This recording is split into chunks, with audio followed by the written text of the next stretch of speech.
이곳을 덮으소서. 이곳을 비추소서. 내 안에 무너졌던 모든 소망 다 회복하리니 이곳을 지나소서. 이곳을 만지소서. 행복한 교회 성도 여러분, 오늘은 9월의 둘째 주일입니다. 이 시간 변치 않는 사랑으로 우리에게 은혜 주시는 주님의 이름을 높이며 함께 하나님께 찬양 드리시겠습니다.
시간 기도하실 때 오늘 우리가 하나님을 예배할 때 온 마음과 정성을 다해 예배케 하여 주옵소서.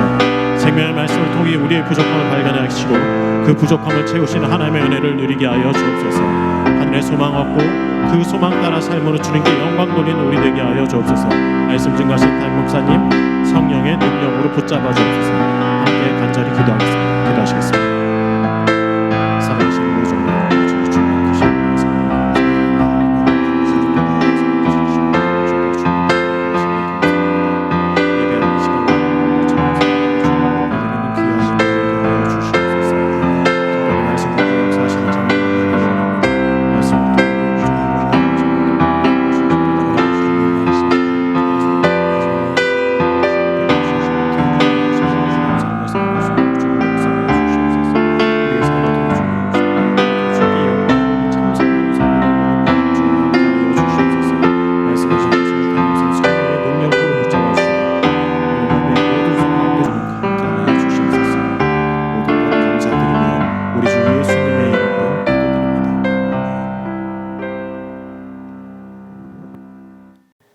사도신경으로 신앙 고백하시겠습니다. 나는 전능하신 아버지 하나님 천지의 창조주를 믿습니다. 나는 그의 유일하신 아들 우리 주 예수 그리스도를 믿습니다.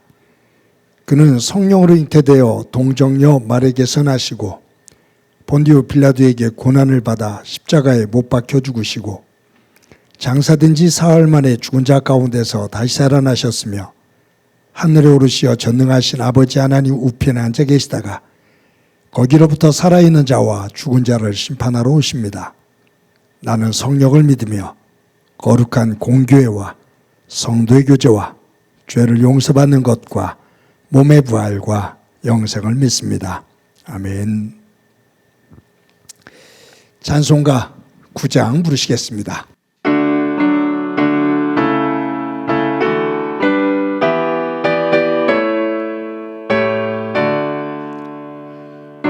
하늘에 가득 찬 영광의 하나님, 온 땅에 충만한 존귀하신 하나님, 생명과 빛으로 지혜와 권능으로 언제나 우리를 지키시는 성부와 성자와 성령 삼위의 하나님, 우리 예배를 받아주시옵소서. 사랑이 넘치는 자비하신 하나님, 은혜가 풍성한 구원의 하나님, 자매의 심령에 평안을 주시옵고 죄악과 허물을 용서하여 주소서. 찬송과 영광과 생명 구원의 하나님, 우리 예배를 받아주시옵소서. 연약한 심령을 굳게 세워주시고 우둔한 마음을 지혜롭게 하시고 주의 뜻 받들어 참되게 살아가며 주 말씀 따라서 용감하게 하소서. 권능과 지혜와 사랑 은혜의 하나님, 우리 예배를 받아주시옵소서.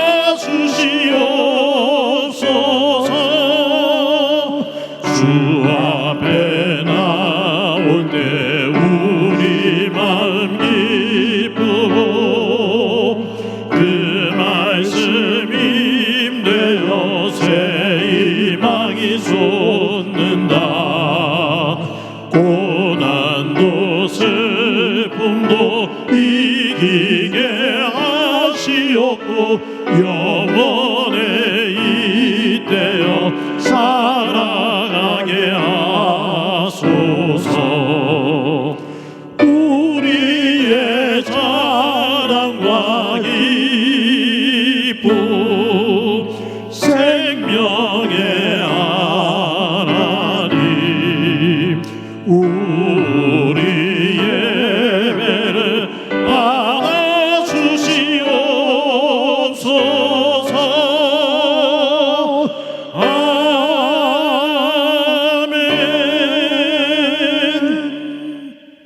천지 만물을 창조하시고 인간의 생사화복을 주장하셔서 역사를 주관하시는 전능하신 하나님 아버지, 오늘도 우리에게 귀한 시간을 허락하여 주시어 하나님 전으로 인도하신 은혜를 감사를 드립니다.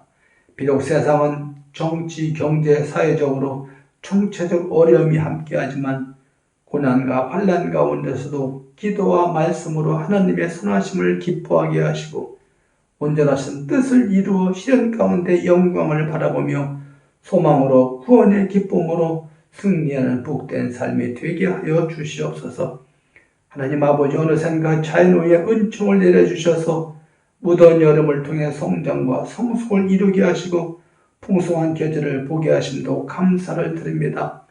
심은 대로 거둔다는 평범한 진리를 알면서도 우리는 적게 심고 많이 거두기를 원했습니다. 게으름으로 가득한 이기적인 마음을 회개하오니 용서하여 주시옵소서. 이제 힘들게 했던 장마, 태풍, 무더위가 사라지고 시원한 계절이 시작되는 이때 우리가 주님을 향한 마음으로 마지막 때를 기억하여 세월을 아끼는 시간들이 되게 하여 주시옵소서. 말씀을 가까이 하고 순종하며 살기보다는 세상적인 사고로 살아왔음을 고백하오니 용서해 주시고 이 시간 하나님 앞에 우리의 믿음을 고백하고 삶의 수고를 내려놓아 하나님의 은혜로 사모하며 항상 동행하며 살아가는 우리 모두가 되게 하여 주시옵소서. 여전히 코로나의 그림자는 사그들지 않고 유행하여 예배의 회복이 어려움을 겪고는 있지만 예배드리는 것이 얼마나 소중한 것인지를 깨달아 참된 예배가 회복될 수 있도록 하여 주시고 말씀을 사모하는 저희들에게 성령의 은혜로 말씀을 깨닫는 복된 시간이 되게 하여 주시옵소서. 하나님 아버지, 세상이 빠르게 변하여 편리해지는 이면에는 방황하고 갈 길을 정하지 못하는 사람들과 자녀들도 많이 있음을 고백합니다. 은둔형, 소외형, 정신분열 등 사회 전반의 불이요로 난제 앞에 시대적 갈급함들이 우리의 이미지에 주름살을 더해가지만 하나님께서 만나주시고 지혜를 허락하심에 현명한 정답을 유추할 수 있게 하시어 이 시대의 아픔들이 해결되므로 그들이 하나님이 되게 해주시고 힘들고 어려운 일이 있을 때 주님을 의지하게 하여 주시옵소서. 거룩한 주일 주님이 세우신 교회를 위해 헌신한 손길을 기억하시고 주님을 향한 사랑과 충성이 주님 오실 때까지 이루어질 수 있도록 성령으로 이끌어 주시옵소서. 성가대의 아름다운 찬양이 하늘나라에 상달되어 모든 예배자들이 하늘의 신령한 복과 땅에 기름진 복을 풍족하게 내려받게 하여 주시옵소서. 이 신선한 가을 9월 예배에 하늘의 말씀을 전하시는 담임 목사님에게 기름 부어 충만케 하옵소서. 말씀을 듣는 모든 성도들에게 계시형이 충만하여 기쁨과 감사가 넘치게 하시고 소망을 품고 일어서게 하여 주시옵소서.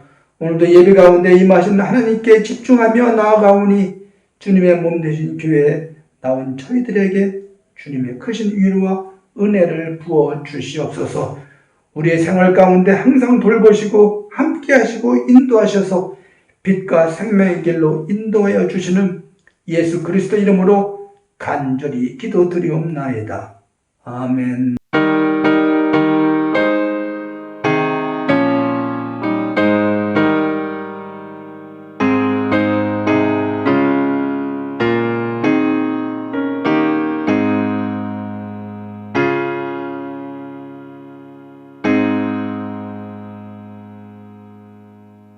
이 시간 하나님께서 우리들에게 주시는 말씀은 야고보서 2장 14절부터 20절까지의 말씀입니다. 봉독해 드립니다. 내 형제들아, 만일 사람이 믿음이 있노라 하고 행함이 없으면 무슨 유익이 있으리요? 그 믿음이 능히 자기를 구원하겠느냐? 만일 형제나 자매가 헐벗고 일용할 양식이 없는데 너희 중에 누구든지 그에게 이르되 평안히 가라, 덥게 하라, 배부르게 하라 하며 그 몸에 쓸 것을 주지 아니하면 무슨 유익이 있으리요? 이와 같이 행함이 없는 믿음은 그 자체가 죽은 것이라. 어떤 사람은 말하기를 너는 믿음이 있고 나는 행함이 있으니 행함이 없는 내 믿음을 내게 보이라. 나는 행함으로 내 믿음을 내게 보이리라 하리라. 내가 하나님을 한 분이신 줄을 믿느냐? 잘하는도다. 귀신들도 믿고 떠느니라. 아, 허탄한 사람아, 행함이 없는 믿음이 헛것인 줄을 알고자 하느냐? 아멘. 성도 여러분, 지난 한 주간 동안 평안하셨습니까? 하나님의 사랑과 은혜가 여러분들의 삶의 자리 가운데 가득하기를 간절히 소망합니다. 어느 날 바리새인들이 예수님을 찾아왔습니다. 그들이 예수님께 질문을 하는데, 라삐여, 계명 가운데 가장 큰 계명은 어떤 겁니까? 라고 물어요. 제가 말씀을 전하면서 여러 차례 말씀을 드렸는데, 유대인들은 율법 가운데 그 안에 계명이 있는데 613가지의 계명이 있어요. 이 613가지는 구약 성경에 하나님께서 이것 하지 마라 하는 것, 이것 해라, 하나님의 백성으로 이렇게 살면 안 된다, 이것은 하지 마, 하나님의 백성으로 이것은 이렇게 해야 돼 라고 하는 것을 다 합하면 613개의 계명이 있습니다. 보통 유대 랍비들은 이 613개의 계명 가운데 그 중에 하나 내지 두 개를 택해서 그것을 중심으로 나머지 율법들을 해석하면서 이것이 가장 중요한 계명이야, 하나님께서 이것을 가장 소중하게 여겨 라고 하면서 가르쳐요. 그때 그 가르침이 좋은 사람들, 그 가르침을 듣고 거기에 동의하고 존중하는 사람들이 그 랍비를 중심으로 모이는 거죠. 그래서 어떤 랍비에게는 따르는 무리가 좀 많고 어떤 랍비는 적고, 그래서 이 따르는 무리가 많은 랍비일수록 그 유대 사회 속에서 영향력을 더 크게 갖게 됩니다. 이런 상황 속에서 바리새인들이 예수님에게 와서, 랍비여, 당신은 이 613가지 계명 가운데 어떤 계명을 가장 중요한 계명으로 여깁니까? 그걸 물은 거죠. 그때 예수님께서 그들에게 대답한 대답이 마태복음 22장 37절부터 40절에 나옵니다. 우리 다 같이 한 목소리로 한번 읽어볼까요? 시작이요. 예수께서 이르시되 내 마음을 다하고 목숨을 다하고 뜻을 다하여 주 너의 하나님을 사랑하라 하셨으니 이것이 크고 첫째 되는 계명이요. 둘째도 그와 같으니 내 이웃을 내 자신같이 사랑하라 하셨으니 이 두 계명이 온 율법과 선지자의 강령이니라. 마지막 절에 이 두 계명이 하나님을 사랑하는 것과 이웃을 사랑하는 것, 이 두 계명이 온 율법과 선지자의 강령이니라. 즉 모든 구약 성경 하나님의 말씀에 중심되어지는 가장 중요한 내용은 하나님을 사랑하는 것과 이웃을 사랑하는 거야. 즉 율법 613가지 가운데 몇 조 몇 항 이것이 아니라 율법 전체가 담고 있는 정신은 사랑이야. 그런데 그 사랑이 하나님을 향한 사랑이 있고 이웃을 향하는 사랑이 있어. 그 하나님을 사랑할 때는 네 마음과 뜻과 몸을 다해서 하나님을 사랑하고, 이웃을 사랑할 때는 너 자신을 사랑하는 것처럼 그렇게 사랑을 하면서 살아라. 즉 하나님이 가장 중요하게 여기는 것은 사랑이야. 어떤 율법을 행하든 거기에 사랑이 있어야 돼, 그 말이. 여러분, 기독교가 간직하고 있는 어떤 신앙의 표현을 하는 단어들, 그 단어 가운데 믿음, 소망, 사랑, 이러한 단어들은 정말로 귀한 단어죠. 믿음, 소망, 사랑. 기독교인들이 살아야 될 그 정신을 담고 있는 단어들입니다.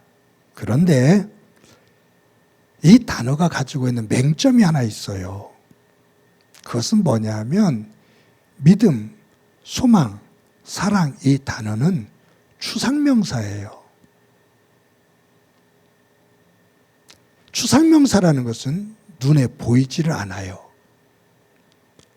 손으로 잡을 수가 없어요. 구체적이질 않아요. 개념이에요.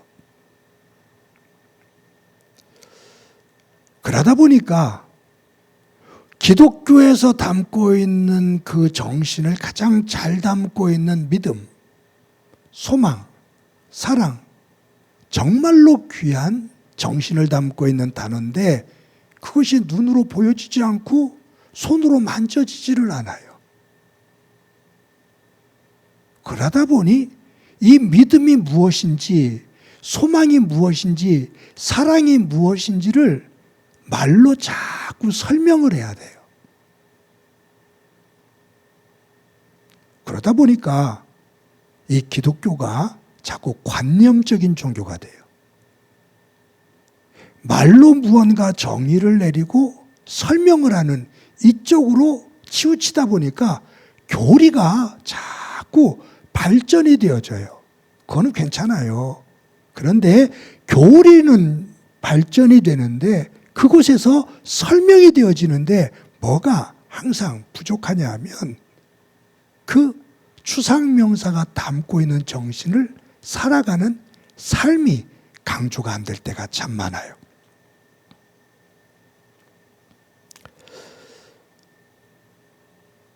그래서 기독교에 가지고 있는 그 정신을 삶으로 살아가고자 애쓰는 사람들이 표현하는 표현이 뭐냐면 기독교의 정신을 담고 있는 믿음과 소망과 사랑이라는 이 단어는 문법적으로는 추상명사지만 실질적으로는 동사가 되어야 된다 그 말이에요.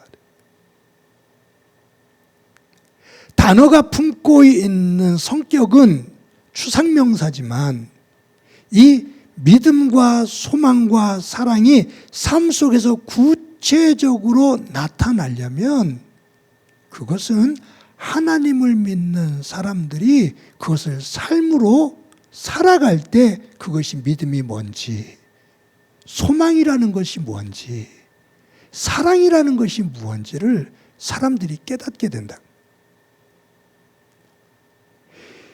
예수님께서 당신의 삶을 통해서 하나님을 믿는다는 것이 뭔지, 하나님 안에서 소망을 품는다는 것이 뭔지, 하나님 안에서 사랑하며 산다는 것이 무엇인지 그것을 삶으로 보여주셨거든요.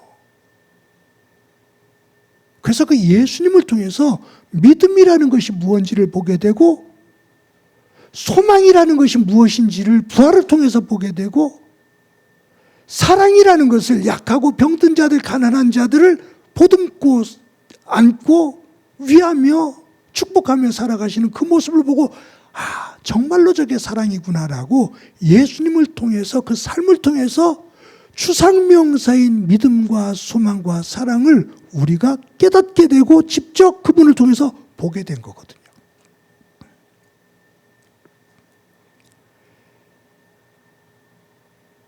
너희들은 지금 613개 세 가지의 이 율법들 가운데 가장 중요한 게 뭡니까? 라고 묻는데 그 안에 담고 있는 가장 중요한 것은 그것을 사랑하는 마음을 가지고 실천하는 거야.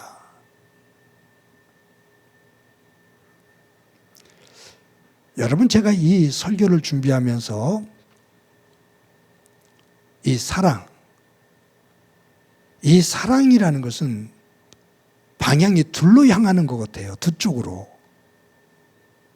하나의 사랑인데 이 사랑이 표현되는 곳, 이것은 방향이 둘이라는 느낌이 들었어요. 하나는 내가 가지고 있는 사랑이 우위를 향하는 겁니다. 그것이 하나님 사랑이에요. 내가 가지고 있는 사랑이 아래로 향하는 겁니다. 사람을 향한 사랑이에요. 내가 가지고 있는 이 사랑이 위를 향해서 하나님을 사랑하고 그것을 가지고 아래로 이웃을 사랑하는 것.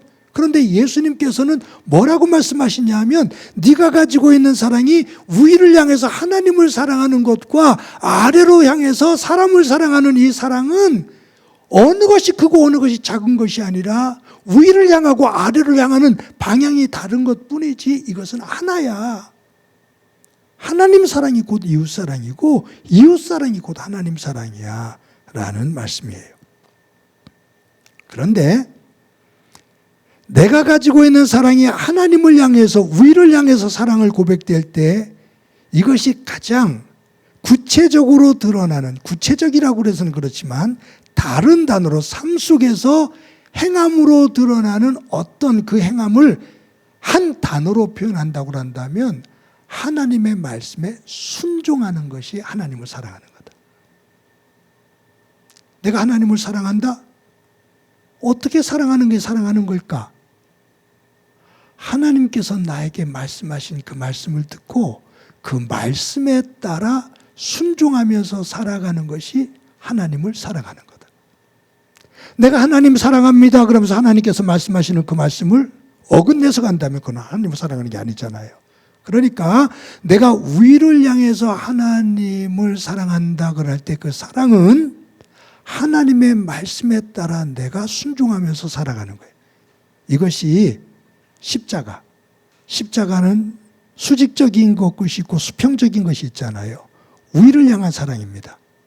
예수님께서 십자가에 달려 돌아가셨을 때 십자가의 이 수직적인 것, 이것은 하나님의 뜻에 따라 순종하며 죽기까지 낮아진 거예요.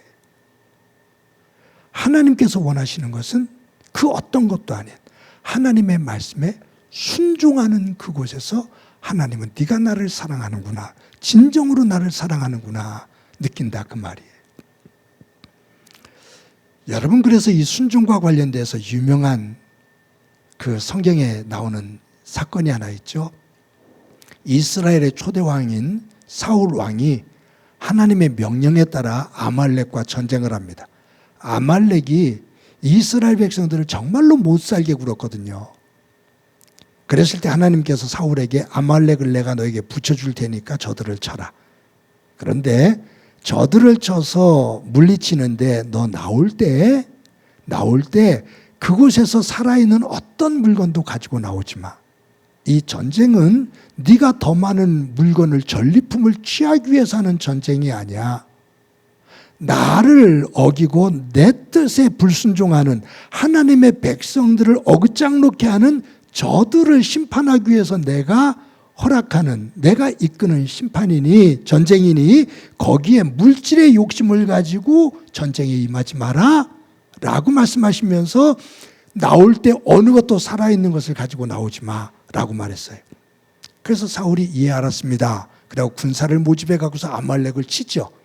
하나님이 도우셔서 아말렉을 진멸합니다. 그런데 사울이 치다 보니까 살찐 소와 살찐 양이 있거든요. 저걸 왜 죽이지? 저 살찐 소와 살찐 양을 가지고 나가면 부자가 되는데 저게 뭐 어때서? 가지고 나가서 잘 쓰면 되지. 그래서 그 살찐 소와 살찐 양을 그대로 가지고 나와요. 근데 사무엘이 사울왕에게 사울왕이요, 이 살찐 소와 살찐 양의 이 울음소리는 어떻게 된 겁니까? 하나님이 다 진멸하고 살아있는 것을 가지고 나오지 말라고 하지 않았습니까? 그때 사울왕이 사실은 자기 욕심 때문에 가지고 나왔는데 뭐라고 핑계를 대냐면 제가 하나님 앞에 제사를 드릴 때 쓰려고 살찐 소와 살찐 양을 가지고 왔습니다 라고 말해요. 그때 사무엘이 그 사울의 면전에서 이렇게 말하죠. 하나님은 제사보다 순종을 더 원하십니다. 하나님의 말씀을 어기고 불순종하면서 얻은 것을 가지고 하나님 앞에 드린다고 할 때 그것을 하나님 기뻐하지 않으십니다. 적더라도 없더라도 하나님은 하나님의 말씀에 순종하는 것을 원하십니다. 제사보다 순종을 하나님은 원하십니다. 왜냐하면 하나님의 말씀을 순종하는 사람이 하나님을 사랑하는 것이기 때문입니다. 하나님의 말씀을 불순종하면서 그래도 내가 이렇게 했잖아요, 그래도 내가 이만큼 드리잖아요 라고 말하는 것은 하나님을 내가 무언가 드려서 도와드린, 내가 하나님을 생활비를 드리고 내가 하나님에게 무언가 역할을 해서 하나님을 하나님답게 내가 만들고 있다라고 착각을 하는 거죠. 하나님이 원하시는 것은 불순종하고 무언가를 가지고 있는 게 아니라 순종하는 것을 하나님은 원하신다. 왜냐하면 하나님을 사랑하는 자는 하나님의 말씀을 존중히 여기기 때문이다. 그렇다면 아래로 향하는 사랑, 이웃을 향하는 사랑 가운데 가장 소중한 것은 무엇일까? 그것은 지난주에 말씀을 나눴는데 긍휼입니다. 하나님으로부터 받은 그 은혜와 사랑을 가지고 내가 이웃을 내 몸처럼 사랑하며 살 때 예수님께서 말씀하신 것처럼 너를 사랑하는 사람을 사랑하는 것은 세상 사람들도 다 안다. 다른 사람이 너를 사랑하느냐? 너도 그 사람을 사랑하는 것은 세상 사람들, 하나님을 믿지 않는 사람들도 다 안다. 하나님의 사랑은 너를 사랑하지 않는 사람조차도 하나님의 사랑을 가지고 사랑할 수 있을 때 그것이 하나님의 사랑이다. 그렇게 하려면 그 사람을 긍휼히 여기는 마음이 있어야 된다. 긍휼한 마음이 없으면 사람을 사랑할 수가 없다.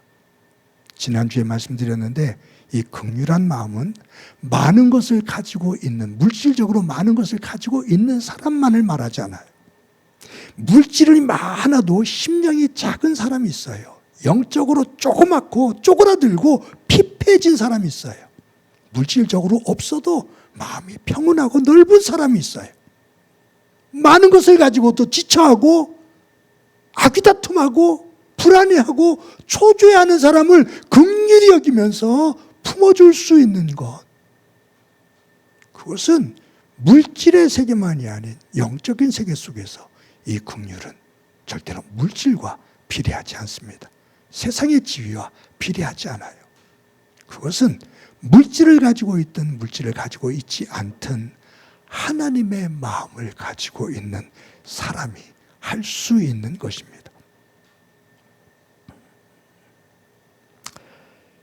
그런 측면 속에서 오늘 본문 17절, 14절에서 17절의 야고보는 이렇게 말하고 있습니다. 우리 다 같이 한번 읽어봅시다. 시작이요. 내 형제들아, 만일 사람이 믿음이 있노라 하고 행함이 없으면 무슨 유익이 있으리요? 그 믿음이 능히 자기를 구원하겠느냐? 만일 형제나 자매가 헐벗고 일용할 양식이 없는데 너희 중에 누구든지 그에게 이르되 평안히 가라, 덥게 하라, 배부르게 하라 하며 그 몸에 쓸 것을 주지 아니하면 무슨 유익이 있으리요?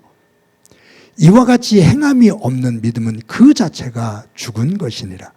지금 이 사랑, 가지고 있는 사랑을 이웃들에게 나누는 이웃사랑을 하는데 가장 중요한 것이 긍휼인데, 긍휼한 마음인데, 이것이 긍휼이 표현되어지는, 그 사랑이 표현되어지는 예로 하나가 뭐냐면 주변에 가난하고 병든 사람들이 많아요.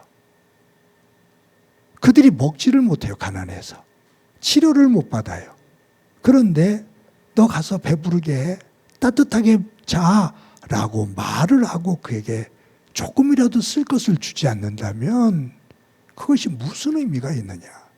도리어 그 사람을 더 힘들게 하는 모양이 된다.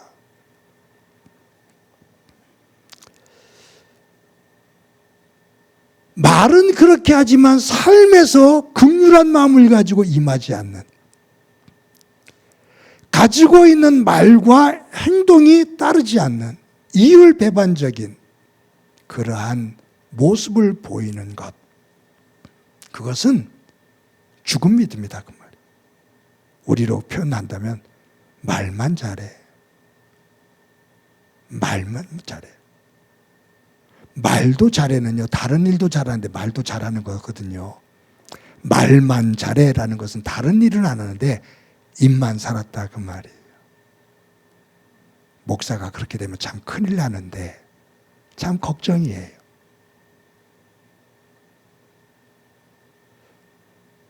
야고보는 하나님 안에서 뭐라고 말하냐면, 사랑한다 라고 말하면 그 사람이 힘들고 어려울 때 조금이라도 삶 속에서 그 사람과 함께 나누는 삶이 될 때 그것이 진정한 사랑이야.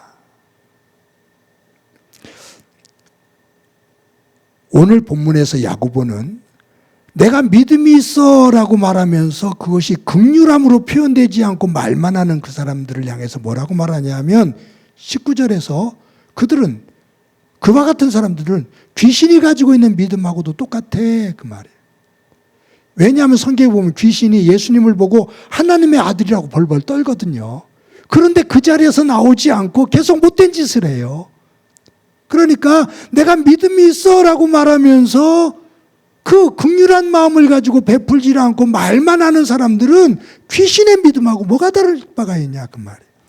그리고 20절에는 뭐라고 말하냐면 그런 믿음은 헛된 믿음이야. 없는 거야. 허상이야. 거짓이야. 그 말. 가짜 믿음이다. 그 말이. 여러분, 우리는 자꾸 성경을 읽으면서 바울과 야고보를 대립관계로 둬요. 바울은 믿음을 주장했다. 이신칭이 믿음으로 말미암아 구원을 얻는다라고 바울은 로마서와 갈라디아에서 선포했어. 믿음은, 구원은 믿음으로 말미암아 되는 거야. 근데 야고보는 그 행함이 없는 믿음은 죽은 믿음이다. 행함을 강조해요. 그래서 종교개혁을 일으켰던 마틴 루터 같은 경우도요, 착각을 한 거예요. 착각을 해서 구원은 믿음으로 말미암아 이루어지는 거야 라는 이쪽을 강조하면서 야고보서는 지푸라기 성경이다라고 말했거든요. 행함을 강조했다고. 그런데 뭔가 그 속에서 오류를 범한 거예요.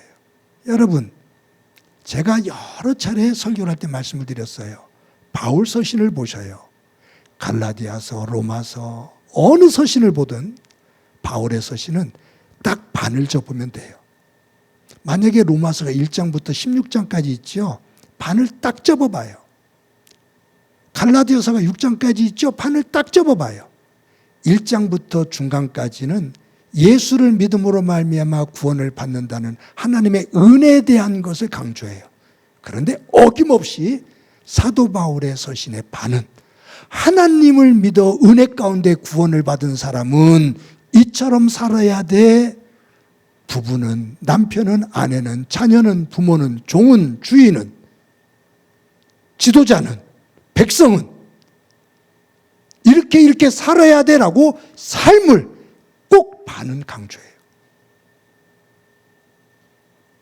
우리는 자꾸 보고 싶은 것만 보려고 그래요. 아니요. 야고보가 믿음을 강조하지 않는다고요? 아니에요.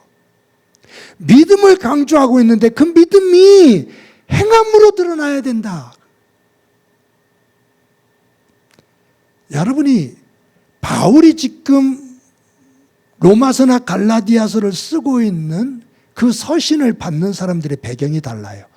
뭐냐면 초대교회 안에 율법주의자들이 교회 속에 들어와서 할례를 받고 율법을 지켜야만이 구원을 받을 수 있어. 율법도 안 지키면서 어떻게 구원을 받을 수 있어? 라고 말하면서 예수 그리스도를 통해서 주신 하나님의 은혜 세계를 거부하는 거예요.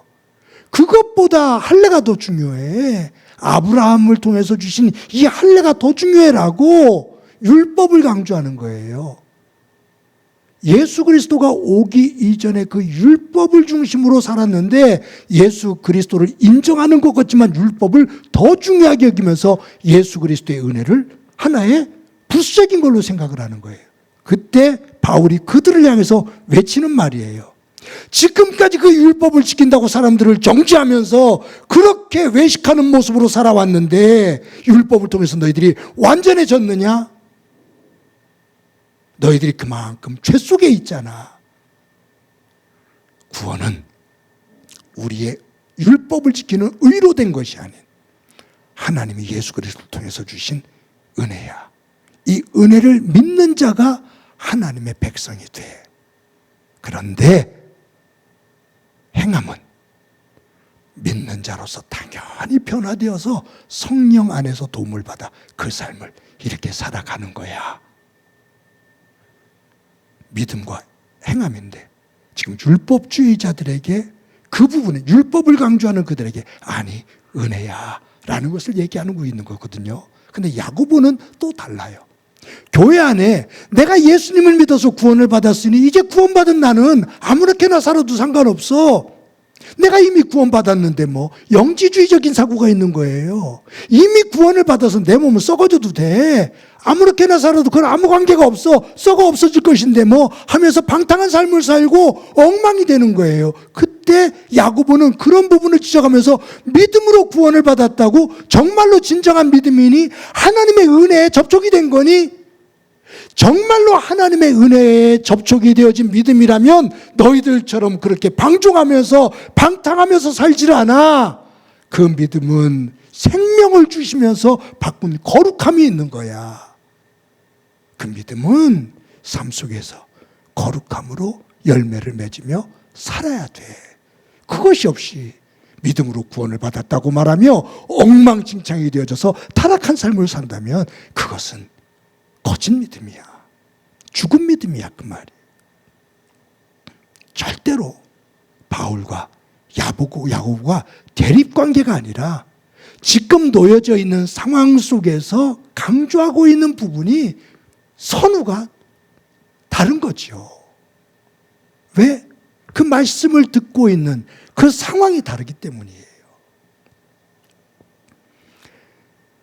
예수님께서 이렇게 말씀하시잖아요. 좋은 나무와 나쁜 나무는 열매를 보면 안다. 열매를 보면 그 나무가 좋은 나무인지 나쁜 나무인지 안다. 무화과 나무에서 포도가 나지 않는다. 포도나무에서 무화과가 열리질 않는다. 좋은 나무에서는 비실비실한 과일이 열리지 않는다. 나쁜 나무에서 좋은 열매가 맺히질 않는다. 열매를 보면 그 나무가 좋은 나무인지 나쁜 나무인지 무화과 나무인지 포도나무인지 알 수 있다. 열매를 보면 안다. 주장하는 그 믿음의 크기, 내가 이렇게 믿어? 라고 말하는 그 말이 아니라 그 말을 하는 사람의 삶 속에서 행하는 모습을 보면 그 말하는 믿음이 참 믿음인지 거짓 믿음인지 흉내만 내는 믿음인지 말이 아닌 그 열매 속에서 삶 속에서 알게 된다 그 말이. 저는 이 설교를 준비하면서 그런 생각을 했어요. 여러분 사과나무가 있잖아요. 사과나무가 열매를 맺기 전에 꼭 먼저 나오는 게 있어요. 꽃입니다. 어떤 열매든지 꽃이 먼저 펴요. 꽃이 펴서 벌이나 나비를 통해서 벌레를 통해서 수정이 되면 열매를 맺죠. 꽃이 없어서 수정이 안 되면 열매가 맺을 수가 없어요. 수정이 되어서 그 꽃에 그 수정방에 수정이 될 때 열매거든요. 좋은 꽃은 좋은 열매를 맺어요. 꽃이 없는데 열매가 나온다고요? 그래서 저는 꽃은 믿음이에요. 열매는 행함이고요. 꽃이 없는데 열매가 맺는다. 꽃은 좋은데 열매가 없다. 거짓이죠. 우리의 믿음이 정말로 아름다운 꽃이라면 거기에는 분명 좋은 열매가 맺혀야 됩니다. 좋은 꽃이라고, 정말로 좋은 꽃이라고 말은 하는데 열매가 맺혀지지 않으면 그 꽃은 좋아합니다. 죽은 믿음입니다. 거짓이다 그 말이. 생명이 없다 그 말이.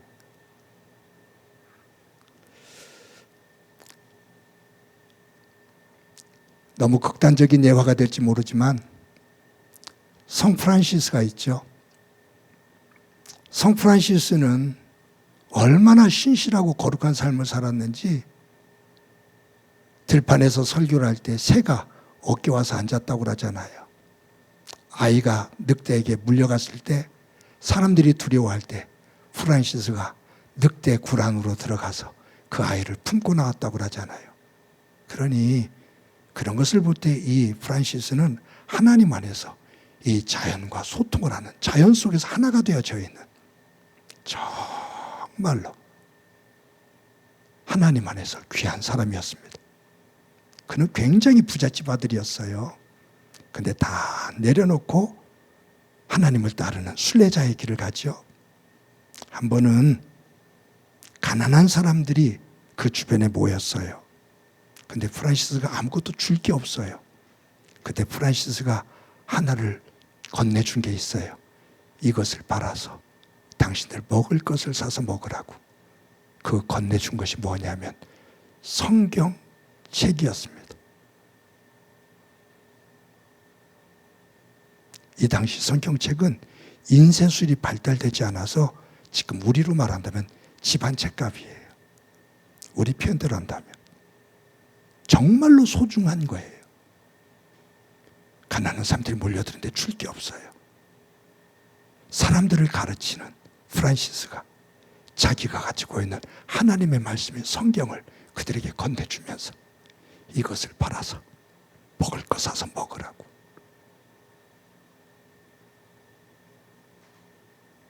그래서 사람들이 어떻게 사역자가 성경을 팔어? 그렇게 볼 수 있죠. 근데 프란시스는 뭐가 더 중요한 건지를 알아요. 뭐가 사랑인지를 알아요.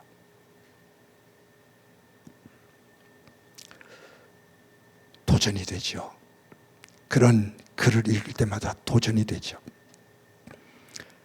외식이라는 단어는 겉을 장식하는 겁니다. 속은 아니에요. 겉은 번지르한데 속은 아니에요. 겉과 속이 다른 거죠. 죽은 믿음은 겉과 속이 다른 거죠. 겉과 속이 다르다는 것을, 아닌 것 같았는데 겉과 속이 다르다는 것을 알게 되는 순간 그 겉조차도 더 추해 보이게 돼요. 우리의 믿음이 그처럼 추한 믿음이 되지 않기를 소망합니다. 하나님 안에서 믿음의 예쁜 꽃을 피울 수 있기를 소망하고 그 꽃이 열매로 맺혀지는 하나님 안에서의 아름다운 믿음의 삶이 되어지기를 소망합니다. 오늘 야고보는 그것을 말하는 거예요. 네 믿음의 꽃이 활짝 피었다고? 그런데 왜 열매가 없어? 꽃이 아름답다고? 그런데 왜 열매가 맺히지 않아? 좋아하잖아. 그것은 거짓이잖아. 생명력이 없잖아. 아니야. 진정한 꽃은 분명히 열매가 맺혀. 그와 같은 삶을 살아라 라고 우리에게 하나님께서 말씀하시죠. 오늘도 저와 여러분이 예배를 드리고 한 주간을 살면서 믿음의 예쁜 꽃을 피울 수 있기를 바랍니다. 그것이 귀한 열매로 맺혀지는 복된 삶이 되어 하나님 앞에 영광이 되어지기를 주님의 이름으로 간절히 축원합니다. 우리 말씀을 기억하면서 찬송가 546장 부르십니다.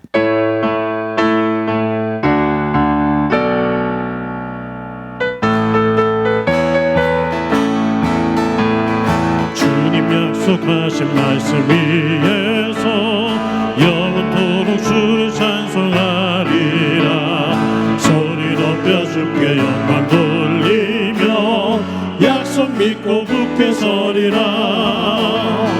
굳게 서리 영원하신 말씀 위에 굳게 서리 굳게 서리 그 말씀 위에 굳게 서리라. 주님 약속하신 말씀 위에서 세상 염려 내게 엄습할 때에 용감하게 힘써 싸워 이기며 약속 믿고 굳게 서리라. 굳게 서리 영원하신 말씀 위에 굳게 서리 굳게 서리 그 말씀 위에 굳게 서리라. 주님 약속하신 말씀 위에서 영원하신 주의 사랑이 믿고 성령으로 힘써 싸워 이기며 약속 믿고 굳게 서리라. 굳게 서리 영원하신 말씀 위에 굳게 서리 굳게 서리 그 말씀 위에 굳게 서리라. 주님 약속하신 말씀 위에서 성령 인도하는 대로 행하며 주님 품에 항상 안식 얻으며 약속 믿고 굳게 서리라. 굳게 서리 영원하신 말씀 위에 굳게 서리 굳게 서리 그 말씀 위에 굳게 서리라. 이 시간에 우리 한 목소리를 한번 기도드리겠습니다. 기도하실 때 우리의 믿음의 꽃이 아름답고 그 꽃에 귀한 믿음의 열매를 맺으며 하나님 안에서 살아있는 믿음의 사람이 되도록 은혜 베풀어 주옵소서. 조화처럼 꽃의 모양은 있어도 열매가 없어 헛된 믿음, 죽은 믿음 되지 않게 하옵소서. 우리 한 목소리로 한번 기도드립니다. 하나님 아버지, 오늘도 주님 앞에 나와 예배합니다. 야고보를 통해서 우리에게 주시는 이 온전한 믿음, 우리의 믿음이 헛된 믿음이 아닌 참된 믿음의 모습으로 살아가게 하옵소서. 예수 그리스도 안에서 그 하나님을 통해 주시는 은혜의 세계를 깊이 깨닫고 그 믿음을 가지고 변화되어지는 삶으로 내 믿음의 변화가 하나님 안에서 이루어졌음을 고백하며 살게 하옵소서. 향기 있는 꽃이 되어 열매로 맺혀진 귀한 믿음의 나무 모습 되기를 소원합니다. 조화와 같은 믿음 되지 않게 하옵소서. 주님 도와주시리라 믿고 예수님의 이름으로 기도드립니다. 아멘. 하나님 감사합니다. 주일을 맞아 하나님 앞에 예배할 수 있게 해주신 것 감사합니다. 야고보를 통해서 주시는 말씀을 통해 말씀을 전한 부족한 종이나 듣는 성도들이나 우리의 믿음의 모습을 점검해 볼 수 있게 하옵소서.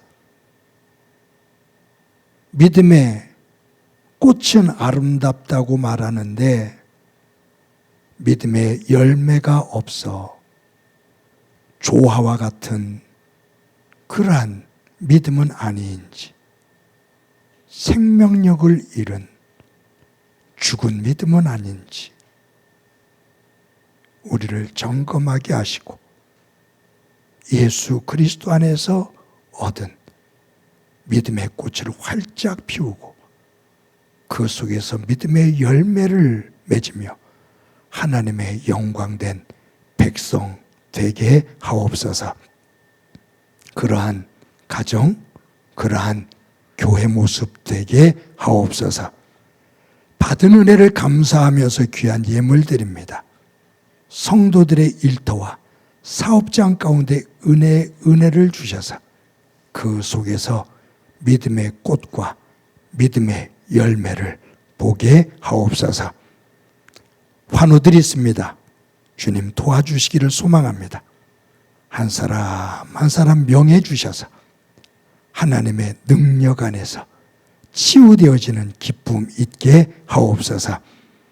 하나님 아버지, 성도들의 가정 함께해 주옵소서. 화목하게 하옵소서.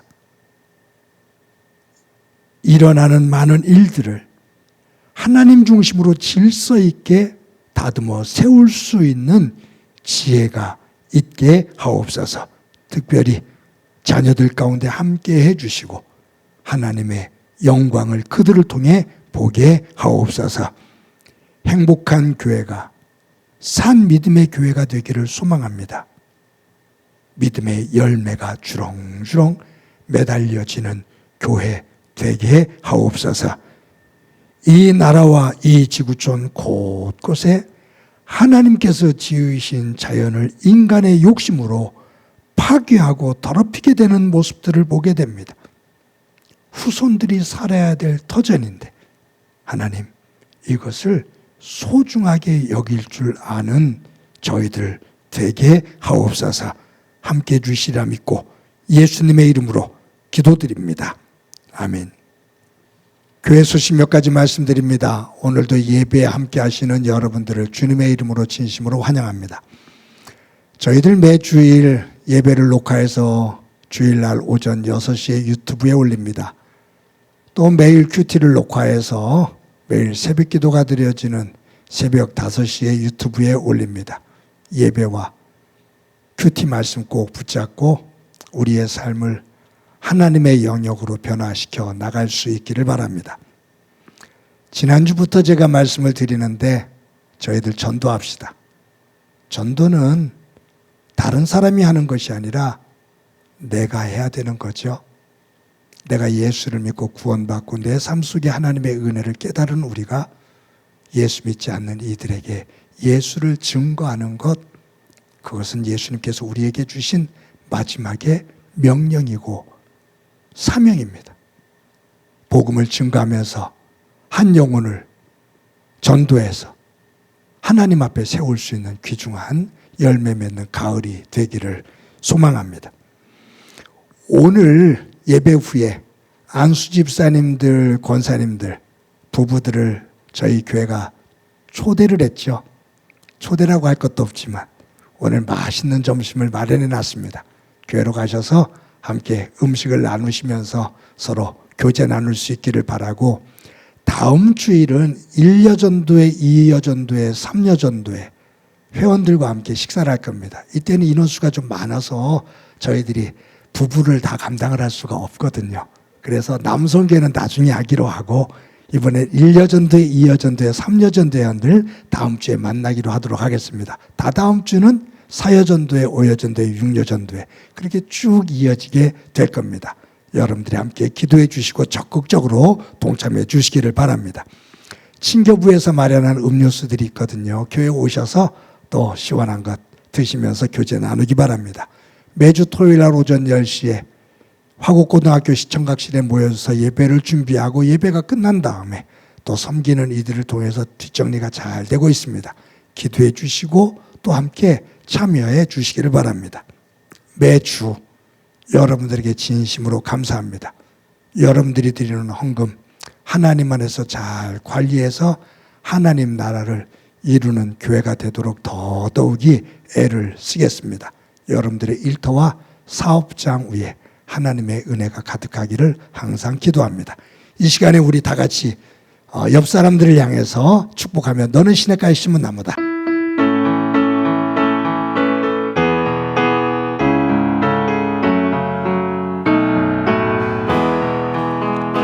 너는 시냇가에 심은 나무라. 하나님의 사랑 안에 믿음 뿌리 내리고 주의 뜻대로 항상 살리라. 주의 시절을 쫓아 구원 열매 맺으면 주의 영화로운 빛 너를 보아리니. 주의 뜻대로 항상 살리라. 우리 나를 사랑하는, 나와 친해지는 시간 가집시다. 나를 꼭 안아주세요. 사랑한다. 잘 살아왔어. 잘 살아갈 거야. 우리 옆 사람을 향해서 그 마음을 가지고 인사합시다. 사랑합니다. 더 키워서 인사합시다. 사랑합니다. 더 키워서 인사합시다. 사랑합니다. 한 주 동안 복되시기 바랍니다. 기도합니다. 이제는 우리 주 예수 그리스도의 은혜와 하나님 아버지의 극진하신 사랑과 성령님의 교통하시고 역사하시고 충만하심이 우리의 믿음이 조화와 같은 헛된 믿음이 아니라